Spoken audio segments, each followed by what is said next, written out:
Hello and welcome.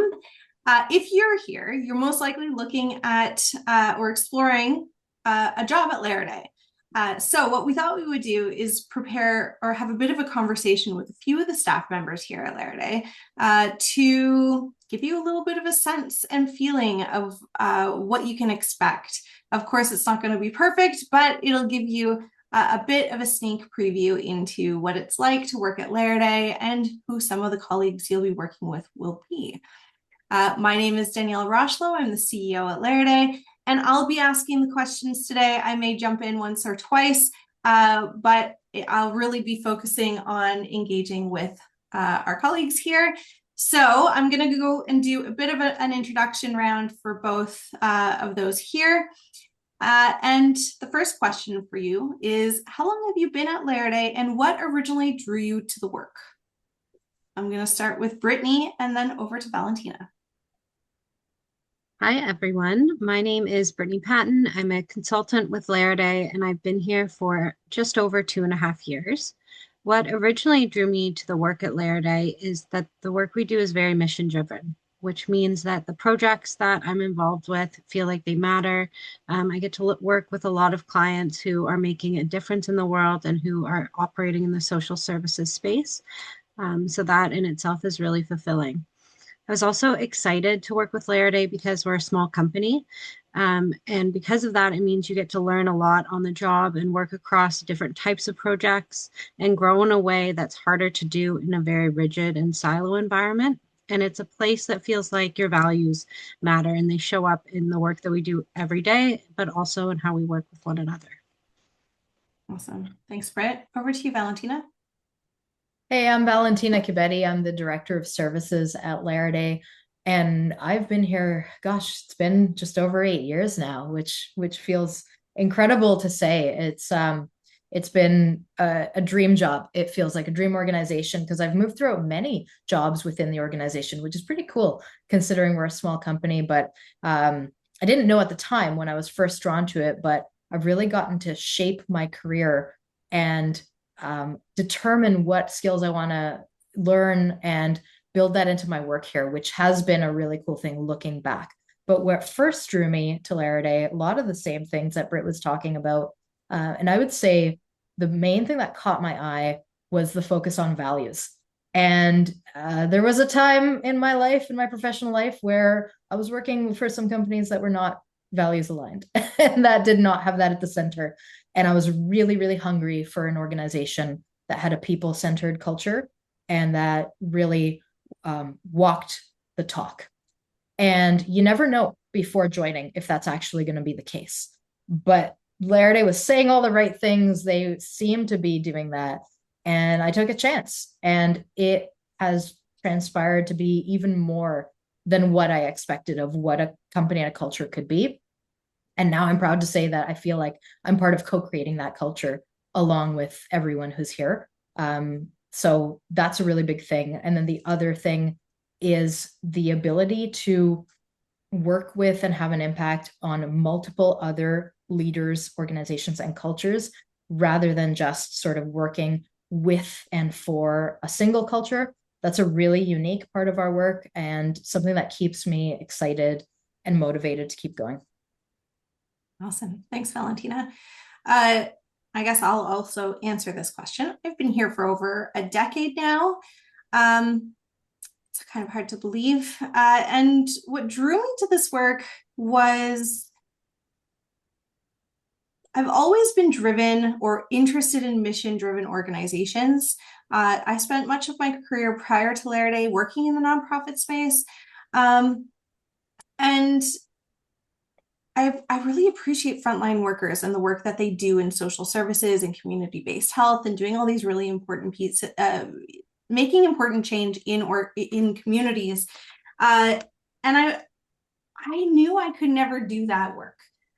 However, I have a skill set where I can facilitate group discussions and find alignment and make connections in a way that I feel like I can contribute in a small way to what organizations are planning for and what they're doing. So that's really what drew me.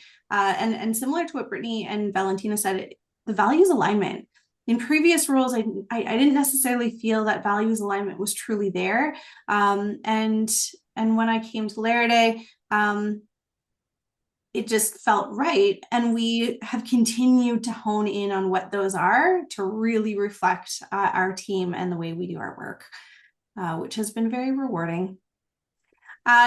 So now that we've talked about all the flowery stuff and why we've come here and why we enjoy parts of it, I do want to dig into what it's really like to work here. And maybe I'll just kind of put that out there. You each are part of Laridae in kind of different ways. So what is it really like to work here? And what surprises you most about the work versus what you would have maybe expected? Okay. You want the real answers? You want the Yes, dirt? please. So there's two parts to your question. So what's it really like to work here and what has surprised us most, right? Is that right? Yes. Okay. What it's really like to work here,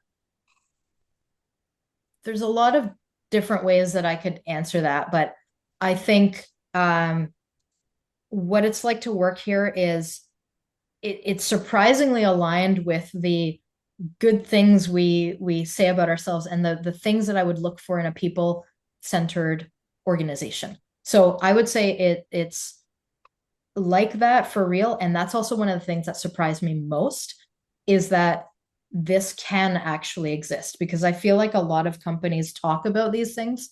And then when I talk to either friends that work for them, or you kind of go on like Reddit threads to see what culture is really like, doesn't line up. And there's a lot of like, there's one way that's presented in public and there's another way in reality. Now we're a smaller organization than some of those places. So naturally it's going to be really evident if there's not alignment. But that's what it's been like for my experience. And one of the things that surprised me most. What it's like to work here too is I think that we're a place where we have high expectations on ourselves and of each other. And that's a great thing. And I've noticed that it means that we attract folks who really want to go somewhere in their career, who really want to make an impact, and who have high accountability themselves, because we also work with a lot of flexibility in our culture, and not everybody thrives in that environment.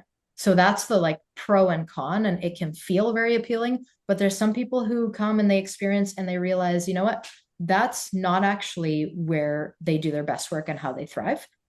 But for me, having that high autonomy and flexibility and trust has been really surprising, and also is such an important part for me of the experience of what it's like to work here. And I feel like in many ways it allows me to do my best work.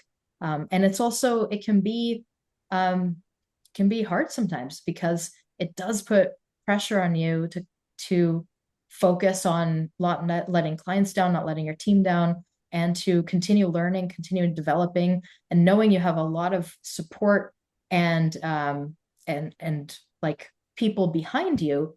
But at the same time, you've got to show up because there's a lot of people counting on you. Mm-hmm. Britt, I don't know, what's it like for you? Yeah, it's such a great question. And I don't want to repeat everything that you said, because I feel like, yes, we're very values aligned workplace. And it's something that I think we hold on to quite tightly, and put a lot of effort and time into maintaining a culture that recognizes us all as human with complex and difficult lives. The flip side of that is there's also a lot of trust amongst our team, and trust that you will lead your work and your projects in a way that delivers high quality outcomes for clients and allows team members to really collaborate in a way that feels meaningful. So I think people who are comfortable taking initiative and sitting with a bit of ambiguity are well suited for a place like Laridae. Not every day looks the same. And the client work is a part of what dictates that, but also what the differing needs are in the company, depending on the time of year, can shift what your day looks like or some of the responsibilities that you have. I would say one thing that surprised me in working for Laridae is the level of transparency that we have amongst the team. So all staff are involved or know about the big conversations when it comes to the company budget or how business development is going. And I really appreciate that level of trust and openness. It also means sitting with the realities of small business, which has provided a lot of learning opportunities for me. And also uh, expose me to some of the realities of navigating a business in a changing world. Yeah, thanks, Valentina. There are a couple pieces that you mentioned that I want to offer even further clarity around. So you spoke to kind of flexibility, and if you read through materials about Laridae, you'll find things about, 4-day work week, which has evolved more to a concept of trust and choice around how we use our time on certain days. We have a remote team. So, we have a lot of independent work time and yet lots of collaborative time. The transparency piece, Britt, that you mentioned, these are all pieces that, again, they sound idyllic. They sound like what everybody wants until they're in it. And until they are sitting there, at their desk for the third day in a row in their home going, I haven't actually seen a colleague in person for a while. And, they might see that I actually need to be in an in-person type of environment. Or the transparency piece, Britt, as you mentioned, the economy being what it was over the last 5 years, there's been lots of ups and downs. So our team has navigated a whole lot of different things together. So at Laridae, we kind of accept that change is inevitable, and that I liked the word you used, Brittany, the ambiguity. We're not a corporation that has everything very clear, and the ladder for growth is very linear and all of these kinds of things, because we're small and we're intentionally flexible and nimble, which means that we all need to be a little bit okay with the idea that we don't have all the answers all the time. There's a lot of jokes around, we're building it as we're flying.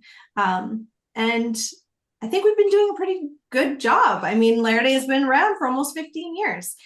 So there's stability in that. And yet it requires some level of entrepreneurial kind of thinking from everyone on the team contributing in those conversations, which fortunately we seem to be able to have with some level of levity in our conversations, because one other piece I'll mention is that I think humor holds us all together. And that was maybe something I learned in recent years at a team retreat, where we did some exercises and realized that is the big piece that holds everyone together. Yeah. Anything else you would add, Brittany or Valentina? Well, I just want to say that I also caught onto that word that Brittany used about ambiguity, and I was nodding fiercely when she said that, because that's a really big factor. Again, for some people, and it's totally fine, but that may be sort of the dark side of freedom and flexibility, is that it does come with some ambiguity, and that can be hard, honestly, to navigate. And I'm someone who really enjoys that. And there are certain periods where I find that really challenging, because it feels sometimes like a lack of certainty. It means I have to use a lot of my own critical thinking and decision-making and collaborating with others to even decide and make good decisions around what are we spending our time on? What are the highest priorities? How are we navigating this new challenge with a client? And nobody may have the answer but me, or together we're coming up with things. And it can be challenging. And there's probably not going to be anyone overlooking or micromanaging your schedule on a day-to-day or week-to-week. But there are downsides with that too, because it places the responsibility on the individuals, and the clients still have high expectations on us. So it's fantastic. And for a lot of people, it is a dream work environment. But then it has its own challenges, as everything has trade-offs. And Danielle, I'm glad you brought up the humor as well. I would say it's that's become increasingly important to me over time. I've realized that if I'm going to be spending a big majority of my life, as we all do, at work with other people doing work, then I feel like life's too short to not have fun while doing it. And I'm not willing to um, spend my life in dread day to day where nobody's laughing or having a good time. And we really know how to lock in and dial in when we need to and get really important work done and prioritize the seriousness of our projects and the things that we're committed to with delivering. And then at the same time, we do that in the context of humor, of keeping things fun and light. And I would say that if somebody doesn't enjoy a lot of jokes being cracked in meetings, they may not love the environment here. Anything else you would add, Britt? Yeah, I think that playing off the idea of humor and levity in our work, for me, earlier in my career, I used to always think of kind of two parts of myself, the work Brittany and the, at home Brittany, who she is with her friends. I think one of the gifts I've had in working at Laridae is being able to show up as myself and all of the messiness that can bring sometimes. And I think what's exciting about Laridae is you're valued for your zone of genius and the expertise that you bring and the different piece of the puzzle that brings to the company culture. So that's something that I think surprised me and that I've been reflecting on more recently. So one thing we all maybe struggle with at Laridae and outside of Laridae is this idea of work-life balance.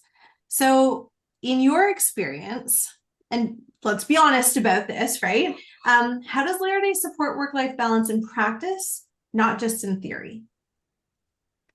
What does it look like at Laridae for work-life balance in practice, not just theory? Well, I have a couple of thoughts, and Britt, maybe we can bounce some of these ideas and realities off each other. But one of the things is, yes, we have some policies that are in place that are supportive. So we do really actively look at policies, but we know that it takes more than just policies to actually do this stuff in practice. So one of the things that comes up for me is the nature of our work means that we often do experience busier seasons versus quieter seasons. For some other industries, you have it more steady or it's just a bit different. We do have ebbs and flows. And so talking openly about those and knowing that there are going to be periods of time where the balance might feel off. And then there are going to be other times where we make up for that. And so I think all of us have had to sort of accept that and acknowledge that. And we talk openly about it together and we try to cap the highs and lows in ways that we can so that it feels a bit more sustainable. But we also need to acknowledge that that's the reality of our industry and our work. And there's always going to be a degree of that. And in general, I'd say that we're really good at respecting the boundaries that we do put in place for each other for things like stepping away, taking time, being able to, it's amazing that I don't have to ask permission to book personal appointments that may happen during business hours because I know that I have high trust and I'm still getting my work done and that we have that sort of culture. And then I also know that there was a time, for example, where I was starting to slip with some of the communications boundaries that we had set up for things like messaging on evenings and weekends and kind of respecting those things. And there was a courageous staff member who actually was someone who was more junior in the company than me, who brought that to my attention and shared that, reflected that behavior back to me and kind of held up the mirror and was like, hey, this is an area where you're kind of slipping and it could be improved. And that was amazing to me because I had not realized it and how it was impacting other people. And so I was able to do that. And I just love how much we're able to hold each other together to those values and those boundaries on a practical level too. Britt? Yeah, so much that you said there is great, Valentina. I think one thing that I really picked up on is when it comes to maintaining work-life balance, clear communication is so important at Laridae. So there is a high level of trust. And as Valentina said, you don't have to ask permission for appointments that happen during work hours. But if there are moments where your schedule is overloaded or you're taking on more client work than you might expect, it's on the individual to be accountable and to bring those forward and to have trust in managers and colleagues to have conversations about what the workload is like and how that's impacting them.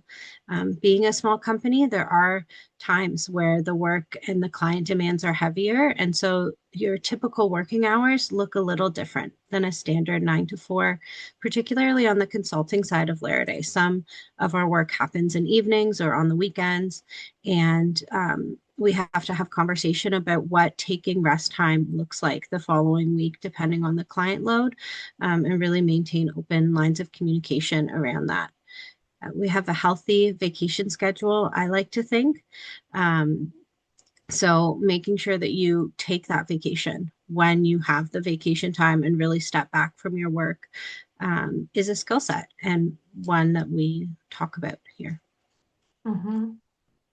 I appreciate that you both spoke to in different maybe different ways, that there's almost an element of like holding each other accountable to some of the boundaries or some of the work-life balance moments in a kind way, but just being there for each other and saying, okay, like there's a lot going on for you, like can we just take a quick look at your schedule and see if we can triage anything so that you can take some time. Right, you spoke to weekends, evenings, like our clients are nonprofits for the most part. They have volunteer boards. So we are available when they are, needing to, when they're coming together to meet.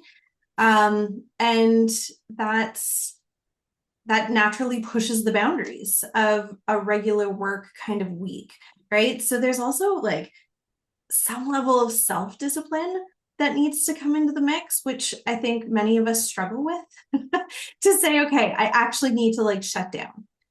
Or I need to remember that if I'm going to be away for a Saturday, that I'm going to block some time the following week.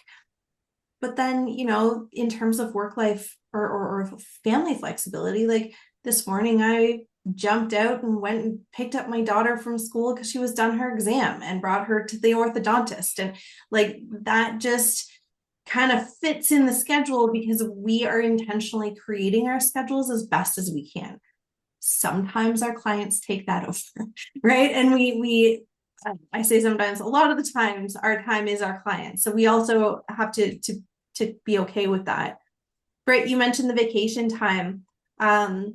There are two kind of components to our vacation. There's a vacation we each have allocated that we can kind of flex throughout the year or use throughout the year. But at one point in time, we realized no one was ever taking their darn vacation. So we had to start putting parameters in place so that people would actually take time and not use that time for the one-off doctor's appointment or like take chunks of time together.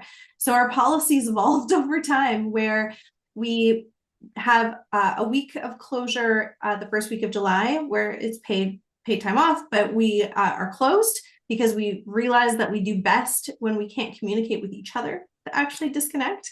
And usually by that point of the year, we need an intentional stop. And we take 2 weeks, same kind of situation over the winter holiday because of the same thing. Usually at the end of the calendar year, we need that intentional stop. And fortunately for us, our clients are often taking a pause as well. So those are two kind of intentional pauses. But we now also have policies that for the first 3/4 of the year, we each need to take a week off. So that, again, we're intentionally disconnecting as best as we can. And it's not always possible given the fluctuations in our work. But yeah, so these are some of the things that came up for me as you guys were each talking through what balance looks like. Yeah, it's pretty remarkable that we had to shift to a mandatory minimum vacation policy because people weren't taking enough vacation. But if that goes to show you the sort of caliber of people who are drawn to the culture and the work we do. Mm-hmm. I mean, that most likely brings us to a little bit about the person viewing viewing the video. When you think of our team, when you think of folks who've done really well here in the past, what do you wish candidates understood before applying to Laridae? And actually, there's a two-part. This is a two-part. What qualities or behaviors would help someone do well here? And what do you wish they knew before they applied? Maybe I'll kick us off, and Valentina, feel free to jump in. I think in terms of qualities that help you succeed here, strong communication skills. We spoke to it a little bit when it comes to our kind of policies around family time or work and home flexibility, but I think that shows up in so many spaces. Being comfortable communicating when you lack clarity on something, when you're at capacity, or when you need help on client work or another brain to think through something. I also think strong time management skills are useful, and the ability to project manage or manage client expectations as we move through different work. And that really helps with your own kind of scope creep on projects. I mentioned earlier comfort with ambiguity, and I think that ambiguity shows up both in day-to-day work, but some ambiguity in terms of where your career might be headed. Valentina mentioned earlier that Laridae is a place where you can really shape your role and shape what the future of your career looks like, but we don't have a traditional ladder in terms of next steps. You learn lots of transferable skills, but your career development looks a little different than moving towards the next position on the ladder at Laridae, and looks more like what skills or what opportunities or types of projects would you be interested in further developing in and learning. When it comes to what I wish candidates understood before applying to Laridae, I think understand that you'll be trusted to lead and think critically in your role and really navigate some of the complexity that comes with clients. And that level of trust is mirrored with shared accountability across the team and an expectation that we are continuing to deliver high quality results for our clients, that we're maintaining open collaboration with one another, and that we show up in a way that supports the culture and the humanness of our work together. Valentina, what's coming up for you? So I would identify three things that rise to the top for me here. The first one is intellectual humility and curiosity. It's part of that. And that was something that we identified some time ago when we were thinking, what really has made the people who thrive at Laridae thrive here? And we honed into a few things, and intellectual humility is one that really rose to the top. And along with that comes that curiosity, that even though our work positions us in many ways as experts, we can't approach with that mentality. We have to have the humility to be curious, to accept that our expertise comes with lots of open space to continually learn, especially from our clients and from each other. So along with that, the second one I would say is highly collaborative, because we do our work perhaps in the most collaborative way of any environment I've ever worked in, and maybe even seen. And so if you are someone who gets very attached to, like, if you're working on the document, nobody should edit it or anything, oh, that's going to be tough for someone here, because you can expect that people will be editing your stuff, changing it together. We will be throwing ideas. We will be testing things, pulling things apart in a productive way, though. That took me a while to get used to even the level we do it. And I'm a very collaborative person, but it's next level here. And along with that, the third one, which might sound like a bit of a contradiction to that, but I think it blends so nicely with the collaboration, is the ownership mentality. And I remember that was something that I I always felt in my career, and I positioned myself as why I would fit at Laridae. And it's something that it still holds true, and I see in the traits of the people who really thrive here. They have an ownership mentality, and that doesn't necessarily mean that they have to treat themselves like an entrepreneur and owner of the business itself. Although that is a trait, we do sometimes see people who have their own side hustles and projects and are really industrious in those ways, but ownership of everything that's within their domain. So there's no, oh, well, that's not my problem. Or, oh, well, that was someone else's. No, no, you own things here. And we attract and do well with folks who lean into that rather than pull back from that. And that's a high accountability behavior. And those are the things that I think really I would want people to understand and that work well for people here. I love everything both of you just said there. It's important, I think, that people know that every role, we're a small team. So every role that we have here is extremely valuable to the internal experience that we have together, to our client experience, which is really at the forefront of everything that we're doing, is ensuring that we're not just facilitating a thing or working through slides. We are facilitating an experience for our clients. And each one of us contributes in a different way on how that experience comes to life. So we each show up and we kind of have each other's backs in a lot of different ways. We're moving in and out of roles that may not be, in our written job description, in order to kind of support each other in the best way that we can. Our director of operations, for example, I think steps in to almost every role at Laridae, depending on what's required. You'll see Alnus, creating surveys for one team member and then jumping into a facilitation, despite it maybe not being his biggest comfort zone, to move things forward. Oh, looks like we lost Brittany. Welcome to the remote work environment.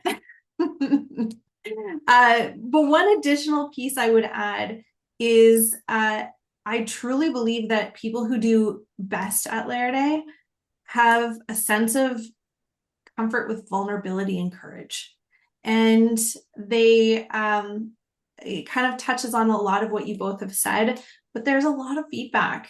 There's a lot of information that flows. There's lots of communications. We do lots of education together. We, have hard conversations with each other, but also with our clients.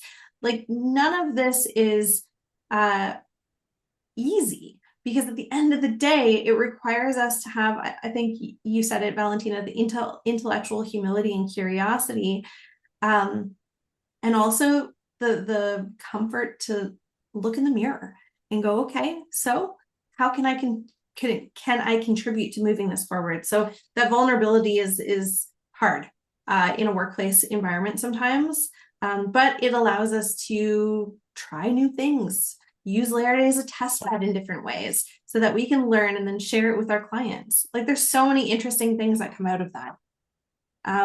So yeah, that's my 2 cents on behaviors and what I wish people understood about Laridae. Before we close off here today, Valentina, Brittany, do you have any final thoughts that you would want to leave potential candidates with?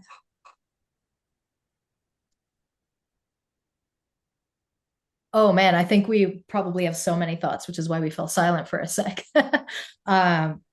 My final thought would be, if you've made it to this point in the video, first off, that's probably a really good sign of alignment. And if right now you're feeling excited and yes, something is really resonating, then I would say, regardless of what the job postings that are there or not there say, we probably want to hear from you and just start a conversation. So have that courage that Danielle was talking about, and can't wait to meet you. Awesome. Yeah.